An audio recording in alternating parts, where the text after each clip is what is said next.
आजच्या या धिक्कार आंदोलनाच्या प्रसंगी टेकाम साहेब, पवनजी टेकाम हे आपल्याला मार्गदर्शन करतील.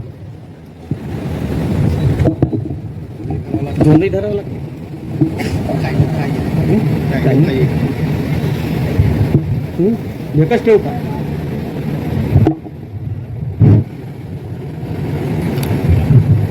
या ठिकाणी बहुजन समाज पार्टी 63 अर्जुनी मोरगाव विधानसभा क्षेत्रांतर्गत या ठिकाणी आपण जे आपले मुद्दे आहेत त्या मुद्द्यांचा विरोध करण्यासाठी आपण या ठिकाणी धिक्कार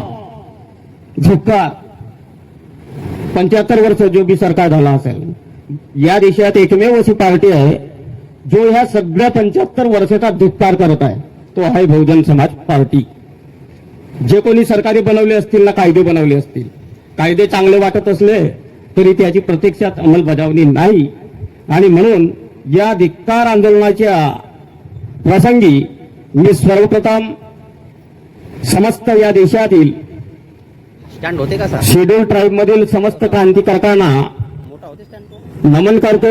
तद्वतच आपापल्या संस्थानात का ना होईना किंवा आपापल्या क्षेत्रात का होईना, परंतु ज्यांनी या देशामध्ये जे असे सशक्त आंदोलन चालवलं त्या आंदोलनाची प्रणिती आमच्या भारतीय संविधानामध्ये दिसते. असे सामाजिक क्रांतीचे अग्रदूत महात्मा ज्योतिबा फुले त्यांची घटना कोणतेही शिक्षण असो ती सरकारने शिक्षणाची व्यवस्था आपल्याकडे ठेवावी. कारण ज्या पोटतिडकीने आणि आत्मीयतेने या देशातील सरकार इथल्या बहुजनांना, तळागाळातील लोकांना शिक्षण देऊ शकते ते इतर खाजगी संस्था देऊ शकत नाही. आणि आजच्या तारखेला आपण बघत आहोत सरकारी शाळा बंद होत आहेत आणि प्रायव्हेटाच्या या ठिकाणी तथाकथित शिक्षण सम्राट पैदा होत आहेत. रोजच्या रोज शाळा, प्रायव्हेट शाळा, लक्झरियस शाळा, इंटरनॅशनल स्कूल लेवलच्या शाळा या ठिकाणी ओपन होत आहेत आणि आमच्या जिल्हा परिषद शासकीय आश्रमशाळा बंद होत आहेत. तद्वतच काही झालं तरी मी अस्पृश्य उद्धाराचा मार्ग सोडणार नाही. माझी राज्याची गद्दी गेली तरी चालेल ना. आमच्या बडोले कोठे आहे? ह्याच्या कोणता एनडीए का महाविकास का कोणते सरकार हो, त्या सरकारमध्ये राहून मोर्चा काढते हा बडोले. हिंमत असेल तर राजीनामा दे ना. माझी गद्दी गेली तरी चालेल परंतु मी अस्पृश्य उद्धाराचं काम सोडणार नाही असे म्हणणारे कुणबी राजे राजश्री छत्रपती शाहूजी महाराज. आणि या साहजिकच आहे या बहुजनांना शिक्षणानंतर जर नोकऱ्या मिळतील नाही तर यांच्यात शिक्षणाची गोडी कशी निर्माण होईल? साहजिक आहे ना भाऊ. हाई हो ठेकेदार साहेब, आमच्या राष्ट्रीय कामगार संघटनेचे अध्यक्ष शहरे साहेब, आता ही इंजिनियर तुमच्या ठेकेदारांकडे 5,000 मध्ये नोकरी करेल का इंजिनियर माणूस? आणि म्हणून बाबासाहेबांनी म्हटले होते की यांचे शिक्षण पूर्ण झाल्यानंतर सरकारी नोकरी मिळाल्याच पाहिजे असे म्हणणारे भारतीय संविधानाचे शिल्पकार बोधिसत्व विश्वरत्न डॉक्टर बाबासाहेब आंबेडकर.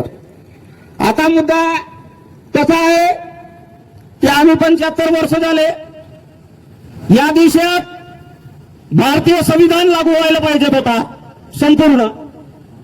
अर्थात या देशात समानता यायला पाहिजे होती, तर या देशात अजूनही असमानता दिसतोय. या देशामध्ये मानवता दिसायला पाहिजे होता. जे काही आहे बघा, आम्ही जाती एकामेकाच्या पाया खोदत आहोत, तर ही समता यायला पाहिजे, मानवता दिसायला पाहिजे होता. तर या देशामध्ये मनोवाद दिसत आहे. या देशात प्रत्यक्षात संविधानाची अंमलबजावणी व्हायला पाहिजे होती, परंतु या देशामध्ये मनोवाद हावी होत आहे, ज्याला ब्राह्मणवाद म्हणत आहोत. आणि म्हणून याचा अर्थ असा की या देशात जे बी चालक सत्ताधीशांनी 75 वर्षात राज्य केलेलं आहे ते आमच्या संपूर्ण हक्क अधिकाराची पायमल्ली केलेली आहे आणि ते आम्हाला हक्क अधिकारापासून वंचित ठेवलेला आहे. म्हणून धिक्कार आम्ही त्याला काही अधिकार समजणारच नाही, म्हणून तो धिक्कार आंदोलन.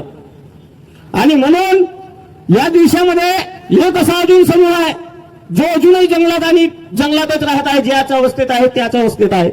आणि त्यातच एक अजून मुद्दे आहेत आमचे 4 आणि 5 चे. याला रिझर्वेशन म्हणजे ते काय म्हणतात भारत एरिया करू नका,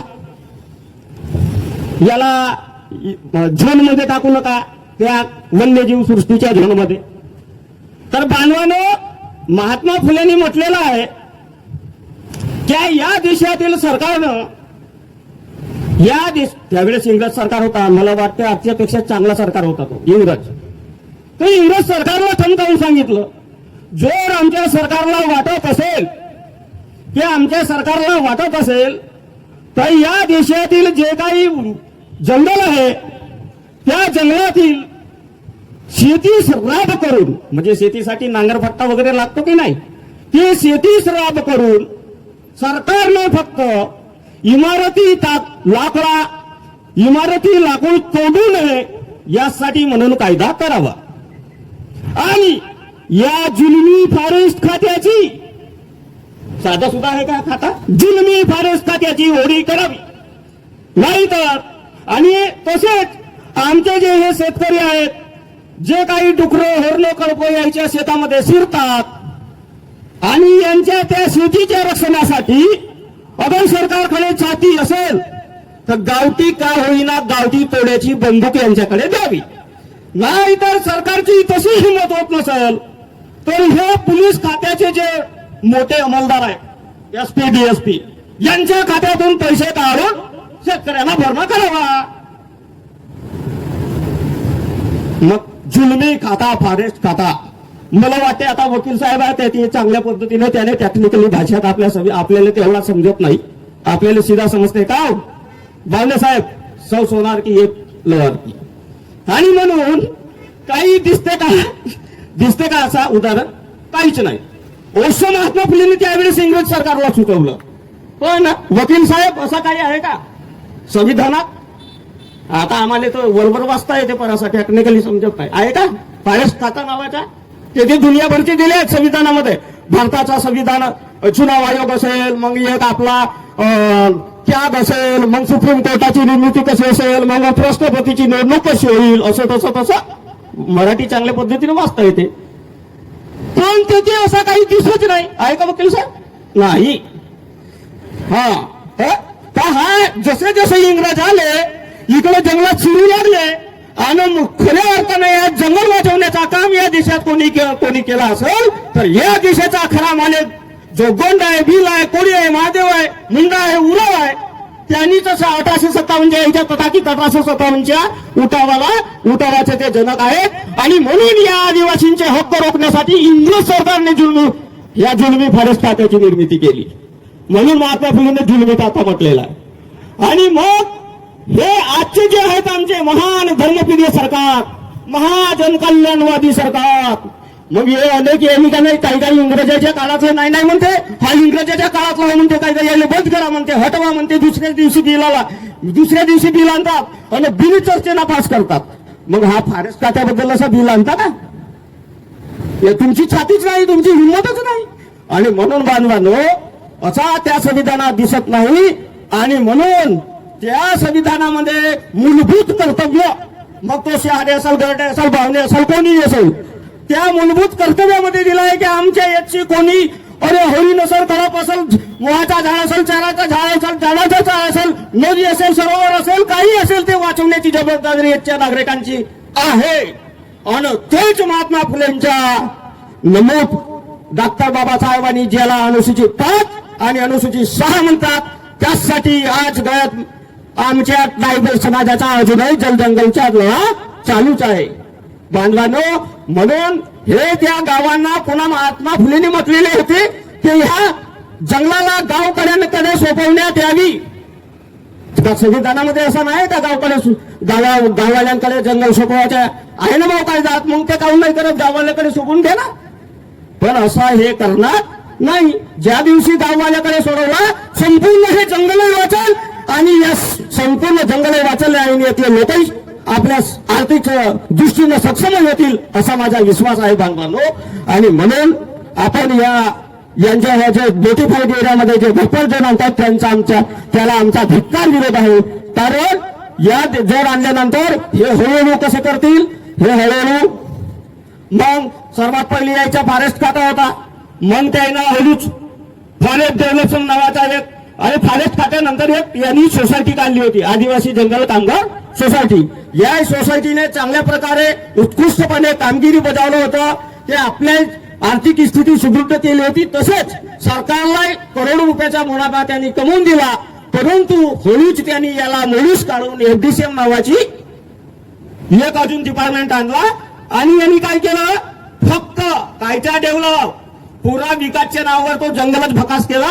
यांनी फक्त चारामहा जे काही फळांचे झाड आहेत त्याची तकली करून फक्त सागून जिथं ज्या सागणाचे पान न प्राण्याला खाता येत, न प्राण्याला सावली मिळत, न प्राण्याला विसावा मिळत असे सागुराचे झाड.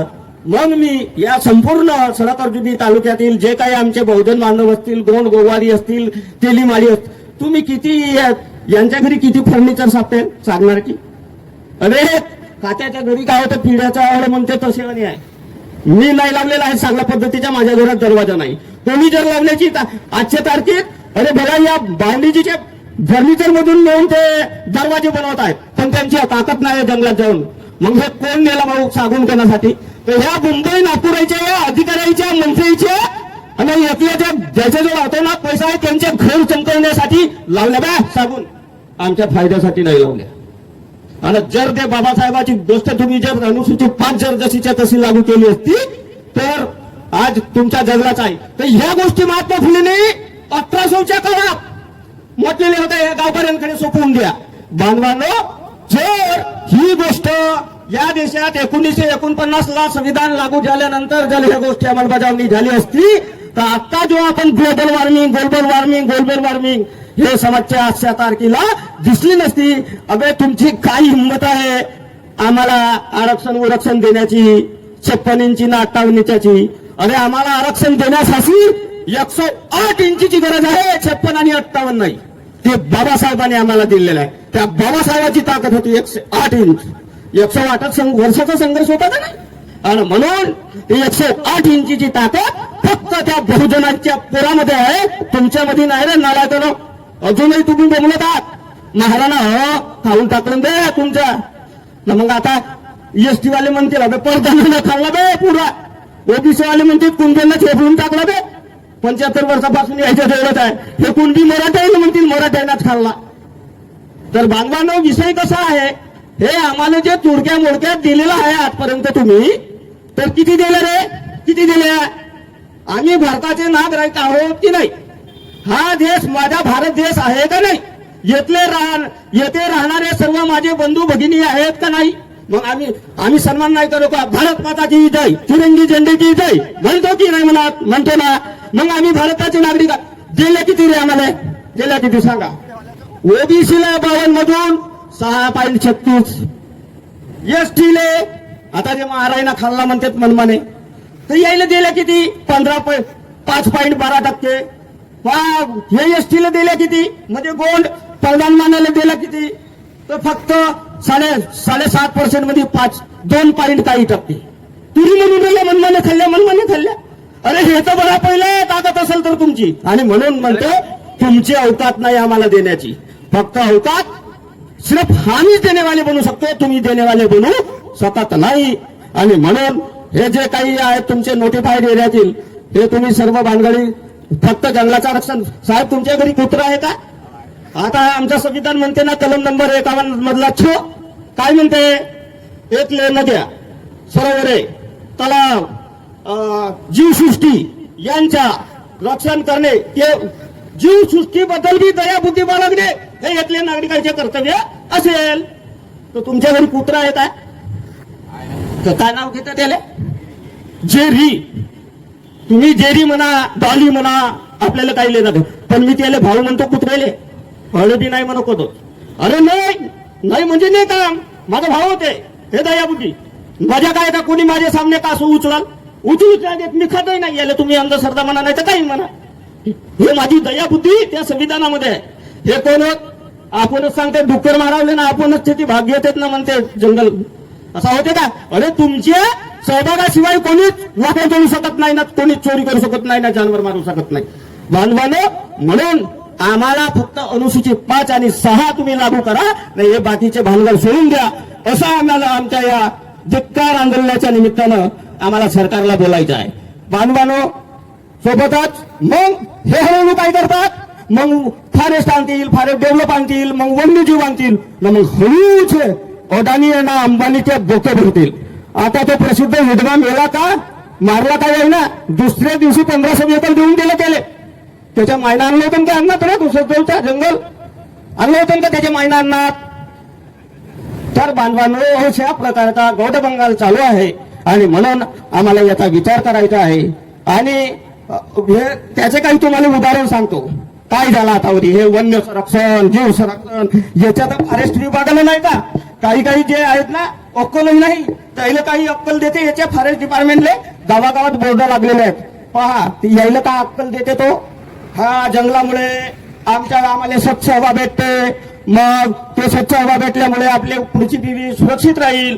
तर हे यायला अक्कल कोण देते, नाही पाणी नाही यायला अक्कल कोण देऊन राहिला, जापान फाउंडेशन. जापान अक्कल देऊन राहिला, ते सरळच लिखलं आहे जापान फाउंडेशन जंगल वाचवा. आणखी ते त्या ठिकाणी काहीतरी IFWSS असा लिहिलाय, पण यायला वन विभाग असा लिहिला नसे या सूचना, तर यायला तेही अक्कल नसे.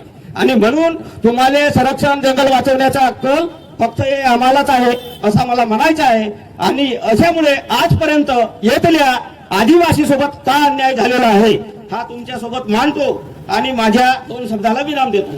तर अजूनही या देशामध्ये 76% आदिवासी हा समाज कुपोषणग्रस्त आहे ना. इकडे कायदे करते अन्न सुरक्षा. 54% लोक अजूनही आदिवासी दारिद्र्याच्या खाली आहेत. आणि आता रिपोर्ट आला होता 42% हे गुणहीन आहेत म्हणून. तर कोणाला वाटले रे आजपर्यंत जल जंगल. आम्ही आरक्षणाचे समर्थक नाही, आम्ही आमचा एवढंच म्हणणं आहे, अबे धन धरती बाटो फिर आरक्षण साठो. तर आमचा असा म्हणणं आहे. दुसरी गोष्ट, 81% लोक ही नैसर्गिक संसाधनावर अवलंबून आहेत. जाते का नाही, आता मी तिकडे तेंदुपत्त्याला जातो, पाना बांधावले, मळे चावले स्वतः, मग माझ्यासारखा जर माणूस जात असेल तर माझा समाज किती अवलंबून असेल याचा विचार त्यालाही हे काटून राहिले सांगण्याच्या चौकीसाठी. बांधवानो, मग खोदा नाही रोजगार बी कशी देऊन राहिले, गॅरंटेड. सेवा पुस्तक राहते परमानंट वाल्यांची, पण याला गॅरंटी रोजगार मिळणार. ते कशी, खोदाना फेका रोजी 180. हा काही स्वाभिमानी जीवन झाला का. दुसरे, खाणी उद्योगामध्ये हा यायचा धोका नाही, फार मोठा हे आला इकॉनॉमिकल सुधारणा. कोणती आर्थिक सुधारणा 91 ना, त्यातूनच आमचा घात होऊन राहिला. तर त्या काळात आदिवासी कमसे कम 10 लाख लोक खाणीमध्ये काम करायचे. येता यायचा 91च्या पॉलिसी आल्यानंतर फक्त 5 लाख उरलेले आहेत. तर अशा प्रकारे त्याचप्रमाणे 70% रोज अवलंबून आहेत. तसेच जबरदस्तीने जवळपास डॅमच्या नावाखाली, उद्योगाच्या नावाखाली उठवला ना, का दूर नाही जाऊ, जनकार गती काली माती वाल्याला उठवलं का नाही. तशा जबरदस्तीने लात मारू नाही तर पोलीसचा वापर करून नाही का बंदुकीच्या गोळ्या दुखून सिंगूर, उडीसा, बस्तर उदाहरण आहे. असे जवळपास 2 ते 2.5 करोड आदिवासी लोकांना विस्थापित करण्यात आलेलं आहे, म्हणजे जंगलाच्या बाहेर त्यांना हद्दपार केलेला आहे. त्याच पद्धतीने एक समता नावाच्या संघटनेनं एक अतिशय महत्वाचा निकाल कोर्टात नेला, सुप्रीम कोर्टात. आणि त्या ठिकाणी त्या आदिवासीने तो केस जिंकला. तर तो केस जिंकले असताना आज काय झालं, आता तो केस जिंकले तर त्या ठिकाणी सुप्रीम कोर्टानेच निर्णय दिला. तेव्हा या देशातील राज्य सरकार आणि केंद्र सरकार सुद्धा अडचणीत आले. मग आता ते एवढे अडचणीत आले का इकडून तिकडून काही बी करायला पाहून राहिले, पण काही होऊन नाही राहिला. तर अशा प्रकारे त्याने जो आदिवासी सोबत अन्याय केलेला आहे. आणि म्हणून आत्ताही, आणि हे काहून सुरक्षण आणता, आत्ताही जे जंगल आहेत, जेथे आदिवासी आहेत तेथील जंगल आहे, त्या जंगल क्षेत्रात 90% हे खोडशाच्या खाणी आहेत आणि 50% हे खनिजने समृद्ध आहेत. आणि म्हणून हे तुम्हाला दाखवून राहिले वन्यजीव नाही. हे आमचे ग्रामपंचायत सरपंच पण हे बी त्याच्या जुलसण्यात जातात, ठाव देऊन देतात तो कायदा येते. असे माझ्या समस्त ग्रामपंचायत सदस्य आणि सरपंचांना विनंती आहे क्षेत्रातील की त्यांनी विचारपूर्वक ठराव द्यावा. आणि म्हणून बांधवानो, अशा प्रकारे आता अन्याय झालेला आहे, पुढे होत राहणार आहे. आणि म्हणून एक मला म्हणायचं आहे, कुछ तो बात है हस्ती मिटती नहीं हमारी, कुछ तो बात है हस्ती मिटती नहीं हमारी, सदियों से दुश्मन रहे जमा हमारा, सदियों से दुश्मन दौर जमा रहा हमारा, ईरान रोम मिस्र मिट गए मगर बाकी अभी तक है नामो निशा हमारा. हे कोणासाठी म्हणलो? आमच्यासाठी नाही म्हणलो. डोक्यात ते बाबासाहेबांचं संविधान कोण म्हणू शकते? कोणी येईल तरी नाही म्हणू शकत. हे आहेरेसाठी म्हणत आहो, नाहिरेसाठी नाही. आम्ही फक्त जयंत्या फुलं हे ते करत आहोत. परंतु ते खुश आहेत, आम्ही करा, किती करा ना. बुद्ध जयंती, धर्मसोडे मेळे ते करा. आमच्या जीवनाचं सामान्य कॅन्डल वॅन्डल हे पटाके पुटाके करत राहा. आणि म्हणून ते जुलूम खुश आहेत. काही असो, पण बिन साधनानं त्या बहुजनाचीच अवलादीने यायला थरकाप सोडूनही टाकलाय. मग या देशात चारवाकची क्रांती असो, बुद्धची असो, बिरसाची असो, बाबासाहेबांची असो, फुलेची असो, नंतर आत्ताही काशीराम साहेबांनी याच्या छाताळ्यावर लात मारलेला आहे. आणि म्हणून बांधवांना आम्हाला सावधान व्हायचं आहे. सावधान कसं व्हायचं आहे? कसे पुतळी मांडून, जयंती मांडून. म्हणून एकाच ज्या आमच्या बापाचा बाप म्हणतो डॉक्टर बाबासाहेब आंबेडकर, जा तुम्ही आपल्या घराच्या भिंतीवर लिहून ठेवा. तेच नाही केलं म्हणून उपवर्गीकरण भोगत आहो. जंगलातून बाहेर होत आहो. ढोराडुकराची गिनती होत आहे, पण तेल्या माऱ्याची होत नाही. आणि म्हणून आम्हाला शेवटी मान्यवर कांशीराम आणि बहुजन समाज पार्टी हे अंतिम उपाय आहे. दुःखाला कारण आहेत, कारणाला दुःख आहे तर कारण आहे, कारणाला निवारण आहे. आता घडीची समस्या सुटली म्हणजे पुढे भोगायची सुटली अशी आहे का? व्यक्तिगत दुःख वेगळे, सामाजिक दुःख वेगळे. आणि म्हणून आज आम्ही सामाजिक दुःखात आहोत. आणि जब तक सामाजिक मुक्ती नहीं होती तब तक आपकी मुक्ती हो नहीं सकती. आणि म्हणून आपल्याला ज्या बाबासाहेबांनी इशारा केलेला आहे, जाओ अपने घरों पे लिख दो इस देश की शासन करते. आता बिरसा मुंडा निसता त्या सांस्कृतिक धार्मिक याच्यासाठीच नाही. बिरसा मुंडाने आवाहन केलं, अरे राणी तुझे राज जाना, राणी आबोळे जाना. हे राणी तू कोणची काळी असेल नाही तर भुरी असशील. हा देश माझे आहे, भूमी माझी आहे. मला तुझे चुटपुटे लाच लपूट नाही, तर मला माझ्या जमीन पाहिजे, माझी सत्ता पाहिजे, असं आंदोलन चालवलं होतं. अरे संतांनी सुद्धा आम्हाला दाखले दिलेले आहेत. ऐसा राज चाहू मैं जीवन को मिले अन्न, छोट बळे सब रहे प्रसन्न. अगदी आमच्या संतांनी सुद्धा आम्हाला दाखले दिलेला आहे.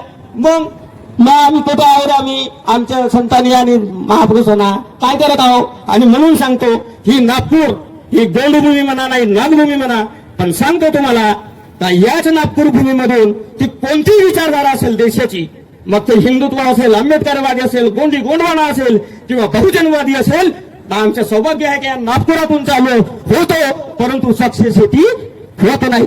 आता एवढ्या विदर्भात कमाव करे आपण 76%, 80 लाख टक्के. त्याच्यात उडीसाच्या गोंडाईपेक्षा गेले बितले हो का? छत्तीसगडच्या गोंडाईपेक्षा गेले हो किंवा त्याच्या SC/ST पेक्षा हो? आजही 7 राज्यामध्ये आदिवासी मुख्यमंत्री आहेत. ते इकडे नाही महाराष्ट्रात, इकडे नाही, तिथे 7 राज्य. एक जर सोडला शिबू सोरेनचा पोरगा हेमंत सोरेन, तर तो खऱ्या अर्थाने सोबळावर मुख्यमंत्री झालेला आहे. पण हे बाकीचे 2 आहेत नाही का, त्याला कारणे आहेत. आम्ही खुश होऊन जातो. राष्ट्रपतीले मुरमुले आदिवासी महिलाले राष्ट्रपती बनायला खुश नको, काहीतरी मतलब आहे त्याच्या. आणि ओडिशातला मुख्यमंत्री किंवा छत्तीसगडचा मुख्यमंत्री आदिवासी बनवला, काहीतरी त्याचा मतलब आहे. मार बायला सही मार बे. मग तो सुप्रीम कोर्टाचा निर्णय जो आहे त्याला कसा बदलवता येईल याच्यासाठी होऊन. आणि म्हणून बांधवांनो, ही नागभूमी आहे. आणि ही नागभूमी असल्यामुळे बाबासाहेब या जिल्ह्यातून सुद्धा उभे झाले होते. का झाले असतील? तिकडे गाडगे बांधला असतील, इकडे नाही बांधला कोणाले, कारण ही गोंडभूमी आहे. आणि म्हणून या बाबासाहेबाचा जास या देशाची शासनकर्ते बना हाच शब्द आपण न स्वीकारल्यामुळे, आणि सावधान, आजपासून सावधान, कोणत्याही धार्मिक नाही, आम्हाला राजकारण नको, हे राजकारण नको, हाच धोका होत आहे आमच्यासोबत. आणि याचा विचार करा. बांधवानो हे आमच्यावर जुल्म करत राहतील, जुल्म होत राहतील. तुम्ही यायले 500 वर्ष बसवा नाही 1000 वर्ष बसवा. आणि म्हणून बाबासाहेबांनी तुम्हाला स्वावलंबी आपल्या पायावर, म्हणून काशीराम साहेब म्हणायचे अब संसद चलो अपने पैर चलो. अरे आम्हाला 100-150 पार्लमेंटची काही गरज नाही. आम्हाला 700 या महाराष्ट्राच्या असेंब्लीमध्ये 20-25 हजार अडले सारख्याची अंजय संजयची गरज नाही. अरे पार्लमेंटही या जर तुमच्या या बापाची विचारायचे असतील तर 3च माणसं कापी आहेत. आणि म्हणून आजच्या तारखेत जे या ओबीसीला आरक्षण भेटत आहे ना 27%, ते कांशीरामाची देण आहे 3 खासदारांच्या भरोश्यावर. अरे मैं भी बाबा को मानता हूं, बाबा को मानता हूं. 50 वर्ष तुला लायकीचा वाटलंच नाही तर बाबासाहेब भारतरत्नाचा वो कांशीराम की देण है जो बाबासाहेबाला भारतरत्न भेटला बांधवांनो.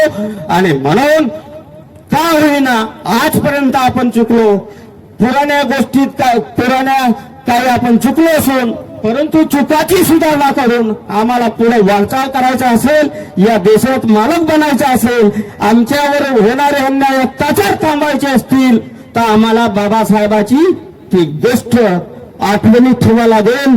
आणि या देशाची शासन करते आम्हाला नवीन पक्ष काढण्याची गरज नाही. आम्हाला काशीराम साहेबांनी एक सुंदरसं घर बनवून दिलेलं आहे जिचं नाव बहुजन समाज पार्टी आहे. लोक विचार करतात हे तुमच्या बसपथा काही दिसेनच आहे, आमदारही नसे, हे नसे न तेही नसे, एवढा कमजोर समजावाचा नाही. आज जरी आज कोणत्या एखाद्या विदेश नीतीवर सुद्धा जर बहनजी बोलली तर तो इकडे मोदी इकडेच आहे आणि तिकडून बोंबलते ट्रम्प, व्यापार डील हो गया, व्यापार डील हो गया, व्यापार डील हो गया. मग गेले मी होते इराणहून घेऊ का, तो म्हणते तिकडे बघा खबरदार ते रशियाहून सोडलं म्हणते, तू तेल घे ना माझ्याकडून घे म्हणते. हाय एवढा राष्ट्रीय स्वाभिमान सांगणेवाला हाय झुकते, मग त्यातून घेते. आणखी लढाई चालू होते, आणखी मग तिकडे रशियाकडेच जाते. तेव्हा बहीणजी जेव्हा कॉन्फरन्स करतात तेव्हा मग नाही म्हणते मायावतीच्या बरोबर आहे भाऊ, थोडासा तरी ऐकलं पाहिजे. म्हणजे आहे का नाही ताकद आमच्या नेत्यात, आहे की नाही. आणि म्हणून आजपर्यंत बाबासाहेबांनी नेता कसा असावा तर तो खंबीर असावा आणि पक्ष कसा असावा तर राष्ट्रीय दर्जाचा असावा. एकच झेंडा, एकच निशाण, एकच पक्ष, एकच विचार असा बहुजन समाज पार्टी आपल्या समोर आलेली आहे. आपण या पार्टीला मजबूत करा. आणि जे काही असतील तुमचे, अरे मी तर म्हणतो गोदाईला जर असा झाला, संविधान लागू झाला, अरे तो तुमच्या पायावर लावले अनिलना अंबानी बिया नको. आणि म्हणून याचा आपण विचार करा. आणि पुनश्च या कायद्यांचा मी धिक्कार करतो. 75 वर्ष ज्यानं राज केला त्याचाही धिक्कार करतो. आणि या ठिकाणी थांबतो. जय भीम, जय सेवा, जय भारत.